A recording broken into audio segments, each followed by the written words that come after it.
Vou contar mais uma linda história a partir de agora. Só que eu quero fazer antes um pedido para você. Se inscreva no canal. É um gesto tão simples para você e tão significativo para o canal. Entra no canal, se inscreva, curta, põe o teu joinha, acione o sininho. Para nós isso é muito importante. O canal ganha força e muito mais histórias a serem contadas. Por favor, se inscreva no canal. Agora, prepara o coração, porque a história de hoje é linda.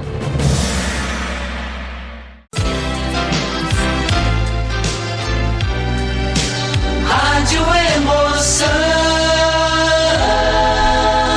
Paulinho Boa Pessoa. A verdade de cada um.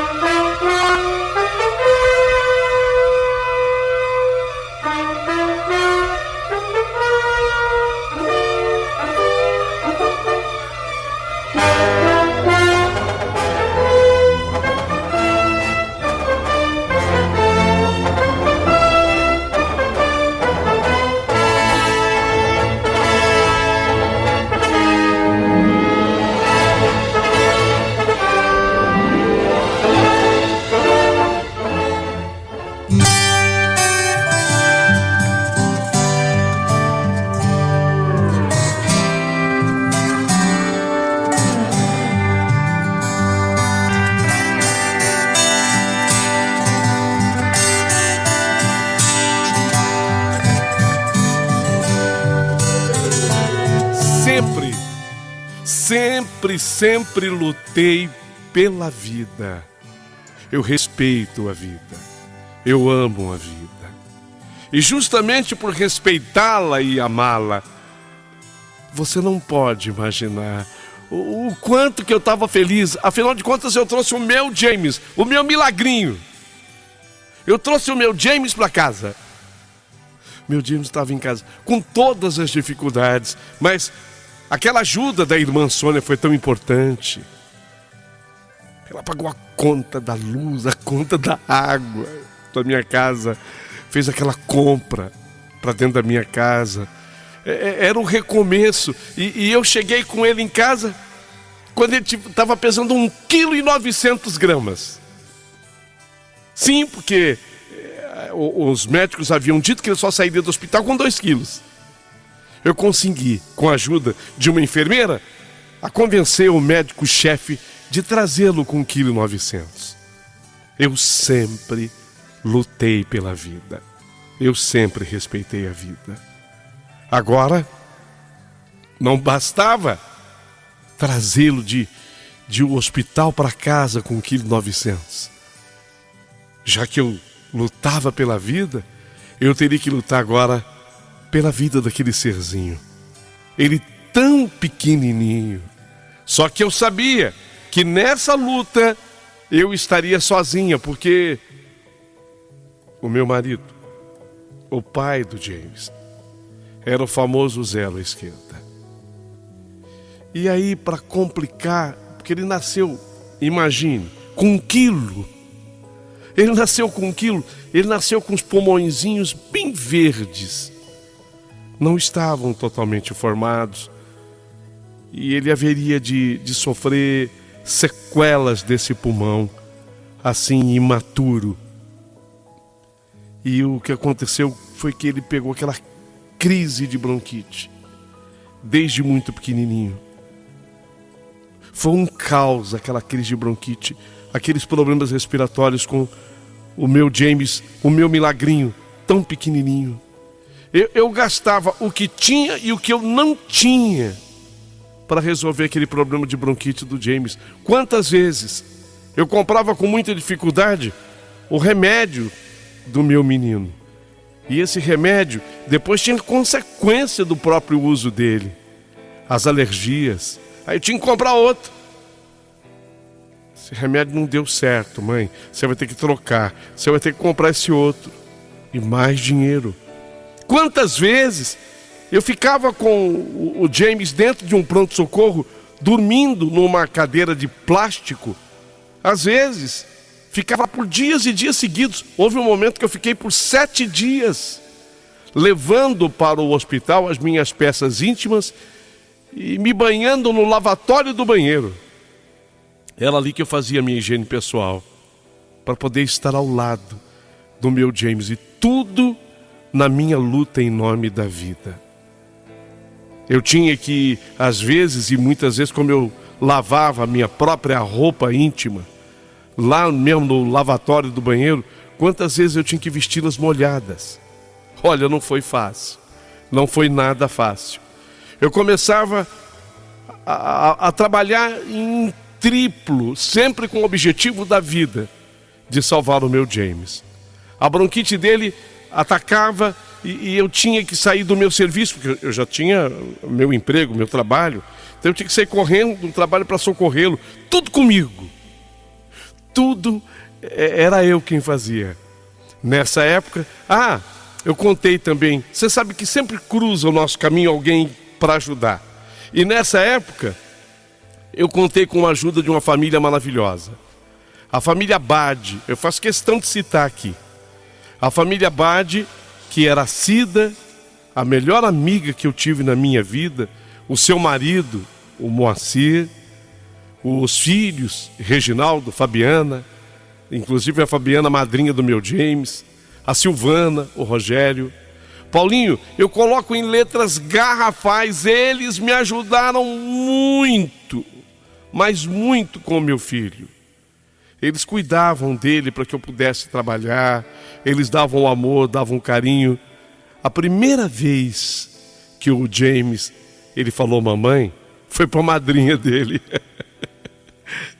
Eu sei que alguém fala assim, mas você não ficou com raiva, não? Não fiquei. Não ficou com raiva? Não fiquei, de jeito nenhum, porque ele disse para a madrinha dele. Ele passava o dia inteirinho com eles. Quando ele a chamou de mamãe, a madrinha deles, a Fabiana, ela se derramou em lágrimas. Ela ficou extremamente emocionada. Era um amor muito grande entre eles. Quando, sabe aquele dia, aquela maratona que eu passei 7 dias no pronto-socorro com o James, a minha amada amiga Cida ficou cuidando dos outros filhos meus, o Jonathan e a Jennifer, lá na minha casa. Até minha roupa ela lavou. Gente, na minha luta eu sou obrigado a reconhecer essa família Bade, que tanto me ajudou. Essas grandes amigas, esses grandes amigos. Essa grande amiga nos deixou na noite de Natal de 2019. Nossa, que dor punjante, que dor doída. Eu não consegui nem olhar a minha amiga dentro do caixão, porque era muito doloroso. A partida dela mexeu demais comigo, sabe? E na verdade aconteceu em 2019, mas mexe comigo até nos dias atuais.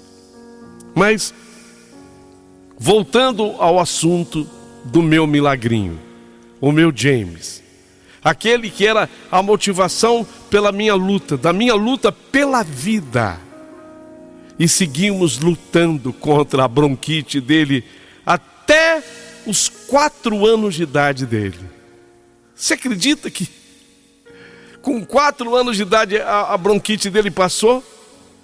Aí meu James embalou, porque ele foi crescendo saudável, arteiro, nossa, aqui um particular, arteiro que só ele. O James, ele era tão arteiro que ele chegou a ser expulso da creche, da escolinha e até de escola. Ele era hiperativo, ele não parava um minuto. Eu nem acreditava que aquele ser tinha nascido com 1 quilo. Ele era hiperativo, ele não parava um minuto, ele não tinha sono, o menino não se cansava.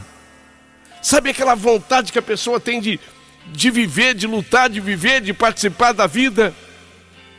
Alguém falou, não dá, ele é muito ativo, ele é hiperativo. E eu fui atrás de tratamento, porque era muita reclamação por parte do pessoal da escola. Era difícil segurar o James. Só tem um detalhe. O meu James, ele era arteiro, mas não era malvado. Ele nunca fez mal para ninguém. Ao contrário, tirava dele para ajudar o próximo. Um coração que não cabia no seu peito. Um sorriso largo, espontâneo. Onde o James chegava, ele fazia amizade. Ele tinha facilidade para isso. Ele tinha facilidade na sua comunicação. Ah, meu James, sabe o que ele queria ser? E eu me orgulhava dele ter esse desejo. Ele queria ser pastor. Ele queria ser pastor. O meu milagrinho, ele que era fruto de um milagre, de repente ele começa a manifestar desde menino. Ô mãe, eu quero pregar, mãe, a palavra de Deus. Eu quero ser pastor. É mesmo, filho? Então, tomara que ocorra, tomara que você seja. E ele vivia, a partir dali, nos montes, em vigília. Ele entrava nas favelas. Ele era realmente aquele que queria pregar a palavra do Cristo. Porque ele queria nos lugares mais humildes. Aonde ele dizia, é ali, mãe, que precisam ouvir de Jesus.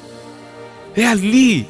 Então ele entrava nas favelas para poder pregar o evangelho.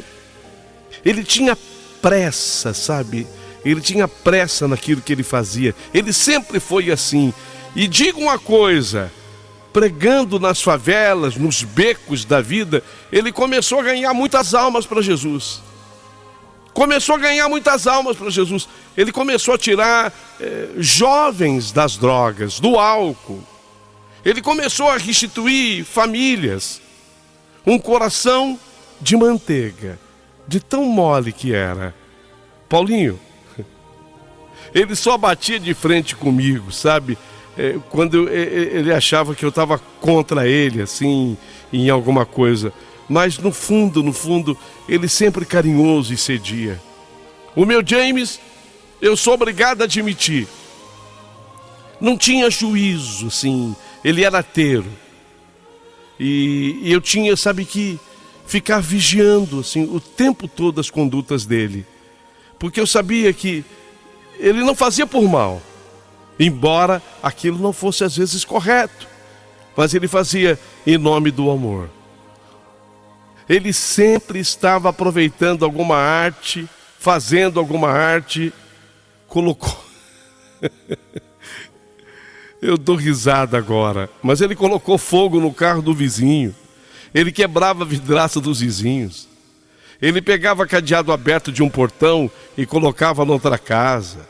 Os vizinhos ficavam doidos com ele, querendo sair de suas casas, e como iam sair se ele tinha colocado o cadeado? Ele não podia encontrar um cadeado aberto, que ele fazia esse tipo de brincadeira. Eu cheguei a levar o James para tratamento, mas os médicos diziam, não, é normal, é coisa de menino, ou é coisa, entre aspas, de moleque. Fez alguns exames e chegaram à conclusão de que realmente o James tinha TDAH. É aquela coisa da hiperatividade. E assim, fui seguindo com ele, e ele comigo. E ele aprontando as suas artes. E eu, por várias e várias vezes, eu ia buscar ele no conselho tutelar, você acredita? Ele inventava cada história e convencia qualquer pessoa. Ele tinha um poder de persuasão, um poder de convencimento incrível. Meu amigo Paulinho, eu te confesso que eu tive que ter muita paciência com o meu James até os 11 anos de idade dele. Até os 11 anos, ele aprontou demais. Depois disso, eu não conseguia mais controlar. Ele aprontava, eu batia nele, às vezes ele me tirava do sério, de um jeito que eu até chorava. Você sabe, mãe é assim, tinha uma hora que ele me tirava tanto do sério que o meu emocional ficava muito abalado e eu chorava. Sempre mentindo para se justificar. Não ia bem na escola, embora ele fosse extremamente inteligente. Eu combinei com ele que eu não iria obrigá-lo a trabalhar, porém ele tinha que se dedicar aos estudos. Eu disse a ele que ele só iria trabalhar quando ele terminasse os estudos. Afinal, ele não parava em nenhum emprego mesmo. Com essa nossa combinação, ele, todo ano, faltando 2 meses para encerrar o ano letivo, ele saía da escola, abandonava os estudos. Afinal, se ele concluísse os estudos, teria que trabalhar. Será que era isso? Eu acho que sim. Eu me entristecia com tudo isso, porque ele me prometia que ia se formar, servir o exército, ter um bom emprego na área de tecnologia da informação, e ele tinha capacidade para tal, o cérebro dele hiper privilegiado, e por isso tudo a nossa relação era difícil, turbulenta. Ele me prometia várias coisas, só que não cumpria, e eu vivia frustrada, decepcionada até. Eu não queria que ele crescesse por mim, mas por ele próprio. Eu dizia a ele que eu não era eterna. James, a mãe não é eterna, e eu temo pelo seu futuro. Eu depositei tudo no meu James, tendo em vista que o seu irmão mais velho não quis terminar os estudos, e o pior, o irmão dele mais velho entrou para o mundo do crime. Hoje, esse irmão mais velho tem 29 anos, 6 filhos, e não dá assistência para nenhum. A minha filha, a Jennifer, ela também não terminou os estudos. Aos 17 anos, fugiu com o primeiro namorado, um cara usuário de drogas na época. Ela não sabia. Ela o conheceu no ambiente da igreja. Achou que fosse gente boa. Com ele, Jennifer teve várias idas e vindas. E com isso, acabou tendo 3 filhos. Está à espera do 4º filho agora. Hoje, ela e as crianças moram comigo. Está separada de novo. Por causa dos caminhos escolhidos pelos mais velhos, eu temia também pelo futuro do James. Tinha medo que ele tomasse os irmãos como exemplo, e não a mim. Eu que sempre fui uma batalhadora e pela vida. E sendo assim, para cuidar mais dele, eu pegava mais no pé do James. Eu queria controlar mais as suas amizades. Eu ia com frequência à escola dele. Eu não deixava ele solto. Eu morria de medo dele se envolver com o mundo do crime.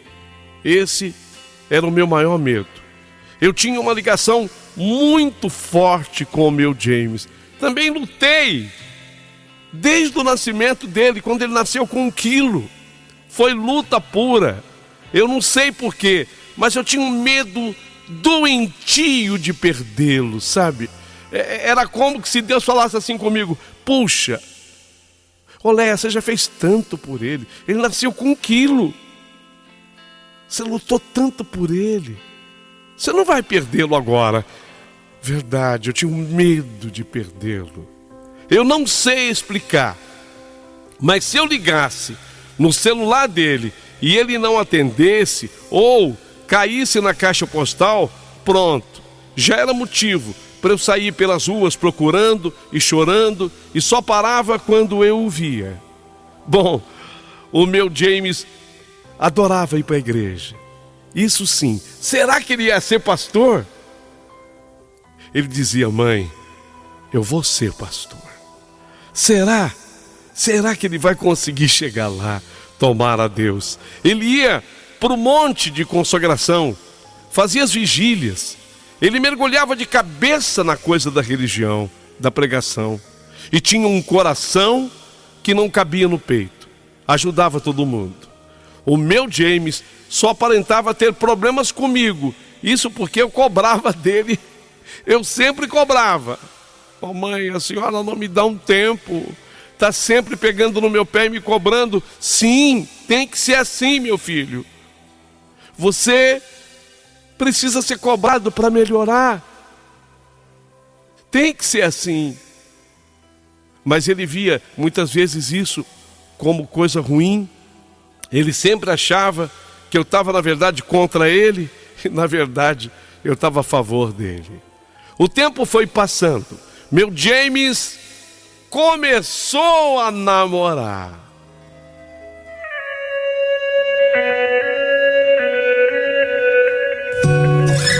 Será que agora ele se acalma mais? Começou a namorar. Ele namorou por 1 ano e 7 meses uma menina, e você tinha de ver como ele tratava essa menina. Você tinha que ver como ele tratava. Ele tratava essa menina como se ela fosse uma verdadeira rainha. 1 ano e 7 meses. Foi o tempo que durou. O namoro não deu certo. Ele ficou um tempo sozinho. E depois de um tempo, aí ele se apaixona por uma moça lá da igreja. Eu não sei porquê, mas sabe quando você tem assim a certeza de que, puxa, se conheceu a pessoa no ambiente da igreja, é mais de meio caminho andado. É assim que a gente acredita. A outra que ele namorou 1 ano e 7 meses, que ele tratava como rainha, não era da igreja. Essa é da igreja. Essa moça é da igreja. Tomara a Deus. Tomara a Deus que dê certo. Só que ela era da igreja, sim. Só que essa moça, ela, quando conheceu James lá na igreja, ela conheceu James como amiga, porque ela tinha outro namorado da igreja também. Entendeu? O James conheceu essa moça na igreja, sim, mas aquela coisa da amizade. Ela já tinha um outro namorado. E aí, os frequentadores da igreja, membros da igreja, diziam que Deus estava moldando essa moça para o James. E ele acreditava piamente nisso. E isso se tornava ainda mais forte do que ele. Ele sentia que era ela. Era ela, a enviada de Deus para a vida dele. E eu, que frequentava a mesma igreja, eu era da mesma igreja, eu ficava observando aquilo de perto. Eu ficava observando de perto a frequência naquela igreja. Eu comecei a ver dentro da igreja. Eu fui conhecer então a moça que todo mundo dizia que estava sendo moldada por Deus para ser a mulher perfeita para o James. Só que quando eu conheci a moça, eu não gostei do que eu vi. Porque na verdade eu vi várias coisas erradas dentro mesmo da igreja. Sabe, Paulinho, eu venho de uma doutrina assembleana, quer dizer, a doutrina da Assembleia de Deus. É uma doutrina rígida, séria, sabe? E muito boa de passagem. Diga-se de passagem, é uma doutrina muito boa. Eu conheço a palavra de Deus.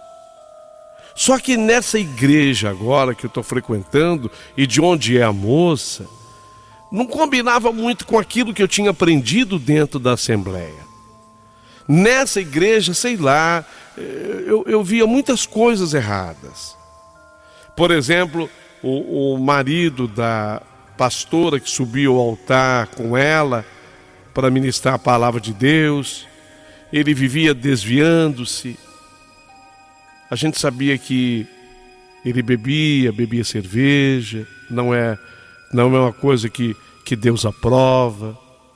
Acabava se envolvendo com outras. E assim que voltava para casa,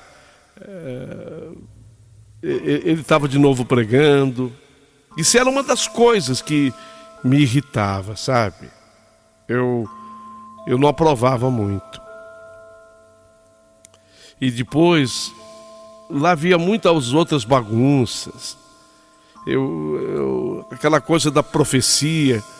De repente eu vi uma pessoa de uma conduta que eu não aprovava, entregando profecia. Eu não gostava. Amigo, eu quero que fique bem claro aqui que eu não sou uma pessoa preconceituosa. Não sou, não. Mas acontece que eu vinha de uma doutrina rígida da Assembleia. E naquela nova igreja, que agora eu frequentava e onde meu filho tinha conhecido aquela moça, não combinava com aquilo que eu tinha aprendido. Não combinava. Então, às vezes, eu não me sentia muito bem. Por várias vezes, eu tinha apontado até essas coisas erradas para a própria pastora. Mas ela parecia não me ouvir. Calma, você está sendo preconceituosa. Não era isso. Eu, na verdade, queria apenas observar as coisas que eu via errada. Ela não dava ouvidos a mim. E a coisa foi seguindo assim.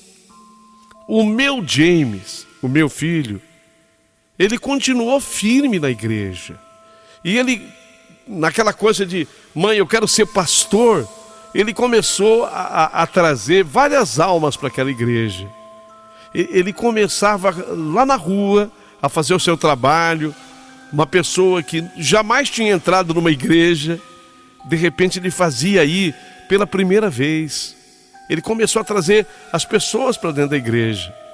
Então eu percebi que o meu filho, ele estava gostando da igreja. Só que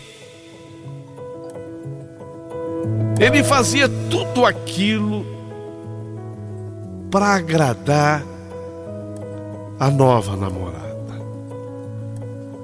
Ele tinha veneração pela nova namorada. O meu James, ele defendia aquela igreja porque ela era frequentadora de lá. Porque a família dela também ia. E ele fazia de tudo para agradá-la. Eu fui percebendo, eu fui notando que ele foi ficando obcecado pela nova namorada, pela tal moça. Só que quando ele vai ficando obcecado, eu já disse a você que eles tinham se conhecido na amizade, que ela namorava outra pessoa. Portanto, ela era comprometida. E eu sabia disso. Era mais uma coisa errada dentro da igreja. Então eu orientei o meu filho. Olha, filho, você quer ser um pastor. Eu sei que você luta trazendo almas para dentro da igreja. Só que essa moça, por quem você está apaixonado, eu compreendo, não é correto, sabe, filho? Ela tem namorado, ela é comprometida com outro. E, sabe, eu vejo tantas outras moças livres, desimpedidas, assim como você, James. Você é livre, desimpedido. Filho, a mãe não quer o teu mal, mas a mãe também não quer o mal de ninguém. Você observa que ficando com essa moça, da forma como vocês estão ficando, eu sei que você faz isso por amor, mas será que você não está pisando o coração desse rapaz? Cuidado, filho, com aquilo que a gente faz. Ele parecia me ouvir. O James parecia me escutar, mas entrava por um ouvido, saía pelo outro, porque a paixão dele pela moça era maior. E a igreja, os membros da igreja davam a maior força para ele. Vai, é você. Ela está sendo moldada por Deus para ficar com você. É uma questão de tempo. Ela vai terminar com o outro rapaz. Ela vai terminar. Ela já sabe quem ela quer, e quem ela quer é você. E o meu James, ele esperava que isso acontecesse, só que isso vai gerando uma ansiedade. Isso vai gerando uma ansiedade. E você sabe que a ansiedade não é uma coisa positiva, porque começa a gerar depressão na frustração da ansiedade. O meu James foi ficando deprimido, porque se alguém dizia, é promessa de Deus essa moça na tua vida. As pessoas diziam, olha James, essa moça, você não perca a fé, ela é promessa de Deus na sua vida. Você está entendendo? Continua lutando. Lógico, ela vai ficar com você. Ela te ama, é uma questão de tempo. E aí o James vai esperando, vai criando aquela expectativa que vai virando ansiedade, expectativas frustradas, vai gerando uma depressão. Porque a promessa de Deus estava demorando a se cumprir. Um certo dia, uma moça que congregou com ele na igreja batista fez uma visita à atual igreja do James, convidada por ele. Ficaram felizes de se reencontrar, mantiveram contato. Essa moça incluía inclusive o James em alguns passeios para distraí-lo, porque ela já estava a par da situação, que ele estava se envolvendo com uma moça que estava compromissada com outra pessoa. Então essa moça tentou, sabe, tirar ele desse foco, chamar a atenção dele para outras coisas. O James começou a frequentar a casa dessa moça, e ela de vez em quando vinha aqui na minha casa. Até que um dia o James me disse que estava namorando essa moça. Puxa, também não gostei. Também não gostei, não foi uma boa informação. Afinal de contas, o que ele queria? A moça da igreja? A promessa de Deus? Ou ele queria essa outra agora? Eu vi que o meu filho estava perdido, sabe? Perdido. E eu também não gostava do comportamento dessa segunda moça. Não foi uma coisa que me deixou feliz. Aí ele disse que, mãe, pelo menos ela me faz bem. Fica tranquila. Pelo menos ela me faz bem. Se é verdade que ela bebe, que ela fuma, a senhora fica tranquila. Eu não vou beber nem fumar. Eu não vou desagradar a Deus. Fica sossegada, viu, mãe? Fazer o quê? A gente luta por um filho, mesmo quando ele nasce com 1 quilo. Mas a gente não manda na vida deles, né? O namoro seguia com essa moça com sucesso. Evoluiu para um noivado relâmpago. Nesse noivado relâmpago chegaram a marcar casamento. Filho, mas você não acha que está tudo acontecendo muito rápido na sua vida? Mãe, as coisas são assim. Eu conversei com ele. Filho, as coisas não são assim, não. Está indo muito rápido. E olha para você, James. Você tem muita pressa, você é muito afoito. Você está com 19 anos, filho. 19. Sabe, é tempo de você conhecer, é tempo de você descobrir, é tempo de você namorar. Tudo na vida tem o seu tempo. É como diz a Bíblia, naquele texto lindo em Eclesiastes. Tudo na vida tem o seu momento, a sua hora.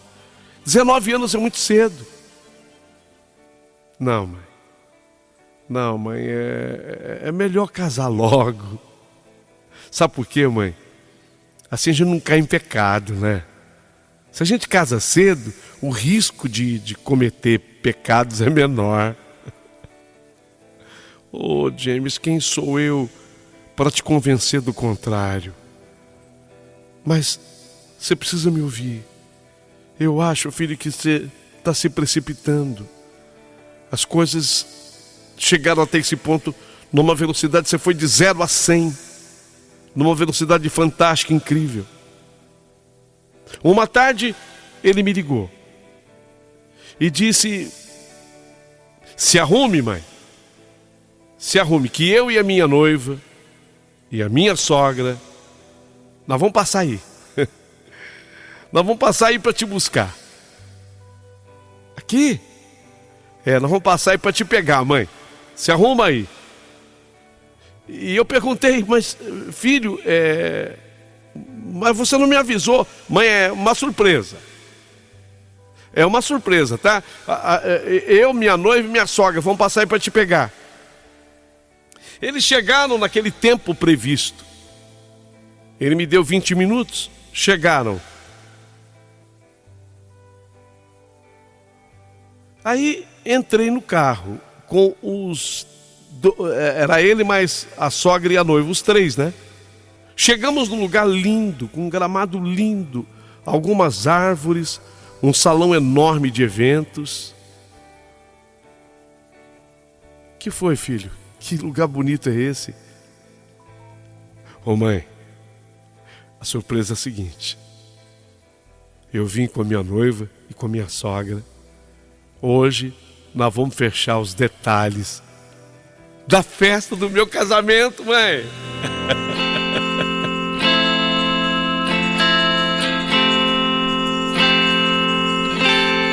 Meu casamento, mãe.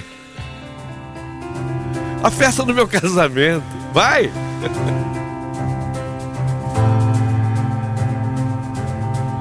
Cadê aquele sorriso, mãe? Levei um susto. Eu levei um susto. Eu até usei aquela frase assim: já? Gente, 19 anos. A idade dele, 19 anos, e tinha sido tudo tão rápido com a moça. Já. Ô mãe, eu quero me casar.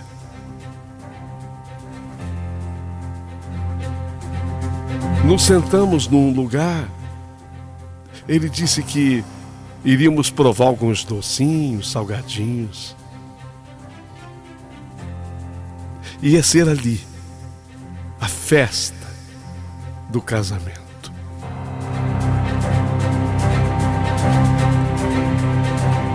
Alguém haverá de dizer assim: olé, mas será que você não está com ciúme? Não. Gente, 19 anos. 19 anos. Estava estranho tudo aquilo, sabe? Muito rápido. E na medida em que o tempo vai passando, chega a informação de que ele não estava mais tão feliz não com ela. Ela começou a traí-lo.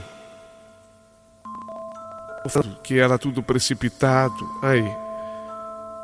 Ela começou a trair o James. Só que, por sua vez, ele não conseguia romper o relacionamento. Ele era traído, mas não conseguia romper, porque ele amava muito. Então, sabedora de que ela o amava muito, ela começou a maltratá-lo. E ele começou a se ferir. Do ponto de vista sentimental, sim, começou a se ferir. Do ponto de vista físico, também. Ele vai provocando nele ferimento, sabe? Filho, você precisa de uma ajuda psicológica. Eu vou te levar num psicólogo. Ele passou a ter acompanhamento psicológico. Esse psicólogo, por sua vez, falou: olha, você, James, pode fazer as terapias comigo, mas eu vou te indicar um psiquiatra. Você precisa de um médico psiquiatra, porque você está com traços de depressão. Sem contar que a depressão te leva a ter pressão alta. Você precisa se medicar. Ele chegou aí nesse psiquiatra, eu fui com ele. Ele fez tratamento, depois ele não queria mais voltar e ele se automedicava. E na verdade, é que eu fui notando que ele só piorava. Paulinho, eu fui vendo que o James, ele estava sofrendo tanto por amor por aquela moça, que ele vai se acabando em sofrimento diante dos meus olhos. Eu, uma mulher de fé, eu orava e pedia para Deus que abrisse os olhos dele. Ele só piorava. Os ferimentos que ele fazia em si próprio, ele se cortava. E eu socorria. Ele passava às vezes a noite no pronto-socorro e eu lá com ele. Passava a noite com ele no PS. E de lá, muitas vezes, do próprio PS eu ia para o trabalho. Eu tinha que ir para o trabalho. No dia seguinte, o PS me ligava para eu ir buscá-lo. Lembrando que eram 3 horas de trajeto. Eu pedia para o meu irmão ou minha cunhada, que moravam no mesmo quintal que eu, buscá-lo. E quando eles não podiam, eu tinha que sair do serviço mais cedo. Eu mesma ia lá para apanhá-lo. E assim não foi uma vez nem duas, inúmeras vezes. No dia 8 de dezembro de 2020, me ligaram mais uma vez para eu ir urgente ao PS, porque meu James havia se cortado e ele havia enfiado uma caneta no braço dele. Já fui chorando. 3 horas depois cheguei lá, sofrendo pela estrada. 3 horas depois eu cheguei lá. Quando eu entrei, eu vi o meu James na maca e eu caí de joelho chorando. Foi uma cena muito triste. Ele estava de fralda, todo amarrado na maca, falando coisas completamente sem sentidos, desorientado. Eu olhei para ele chorando e perguntei por que ele estava fazendo aquilo comigo. Ele pedia perdão, dizia que eu não merecia isso, que eu sempre fui pai e mãe na vida dele. Era ele que não prestava. Era ele que se dizia se sentir um lixo, que eu não merecia passar por tudo que ele vinha fazendo, e que ele entendia o fato de eu não amá-lo mais. Filho, olha, se eu não te amasse, se eu não te amasse da maneira mais grandiosa e valorosa do mundo, eu não estaria aqui com você. Você tem 20 anos, acabou de completar 20 anos.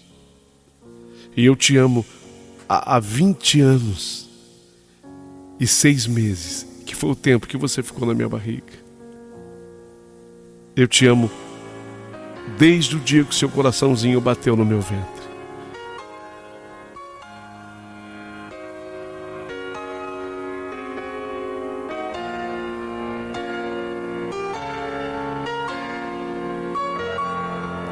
Ficava ali do lado dele, dando-lhe força, até que o PS o liberasse. Ainda de joelho chorando, eu falei para ele: filho, eu não sei mais o que fazer por você, embora tudo que eu faça seja por amor. Mas, na verdade, nada do que eu faço, apesar de eu fazer tudo por amor, nada do que eu faço resolve. Então, olha, eu queria que você escutasse uma coisa que eu vou dizer diante de você. Fala, mãe. Você sabe que eu sou uma mulher de fé em Deus, né? Sei. Então, a partir de hoje, eu te entrego para Deus. Porque eu não sei mais o que eu fazer. Eu não sei mais o que fazer com você. Deus sabe. Se vira com Deus, tá? Porque eu já não durmo, eu já não me alimento, eu já não trabalho direito. Então, a partir de agora é você com Deus. Você me entende? Te entendo, mãe. A partir de agora é você com Deus, porque lutei tanto por você. Tanto. você completa 20 anos.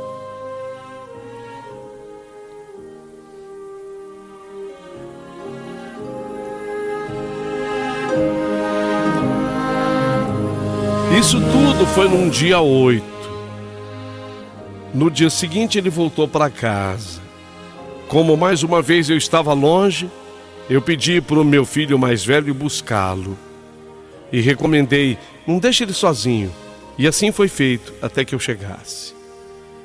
Passou o dia 9, chegamos ao dia 10 de dezembro de 2020. Então ele chegou em mim, isso no dia 10 de dezembro de 2020. Ele chegou em mim e disse que ele ia na festa de 15 anos da irmã da noiva. Quer dizer, eu vou falar noiva para que vocês entendam. Da irmã da sujeita. Ele ia na festa de 15 anos da irmã dela.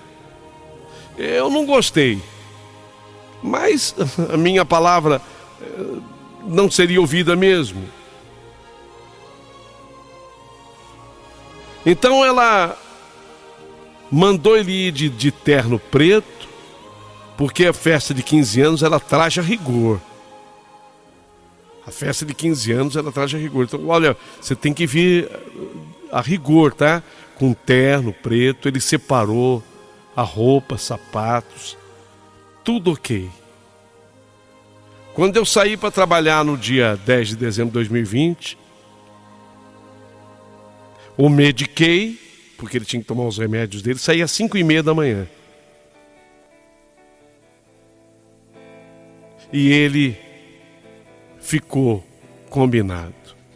Naquele dia, ele iria na festa de 15 anos da irmã da sua noiva.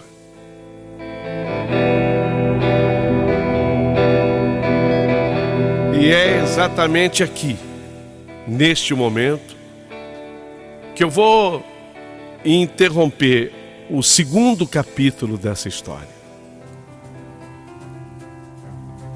Porque vocês vão saber tudo o que aconteceu nesta festa de 15 anos da irmã da noiva dele.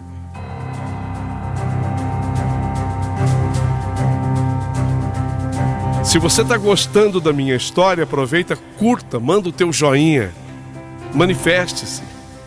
Aproveita e manda também o seu comentário. Se inscreva no canal do Paulinho Boa Pessoa, gesto simples para você, mas tão importante para o canal. E se sobrar gentileza, aproveita e mande um valeu demais para o Paulinho Boa Pessoa. Amanhã, o complemento dessa carta, dessa história, do milagrinho. James, na vida da Leia, o milagrinho. Um menino que nasceu com 1 quilo e por quem ela lutou a vida inteira para que ele fosse feliz, para que ele tivesse vida e fosse feliz.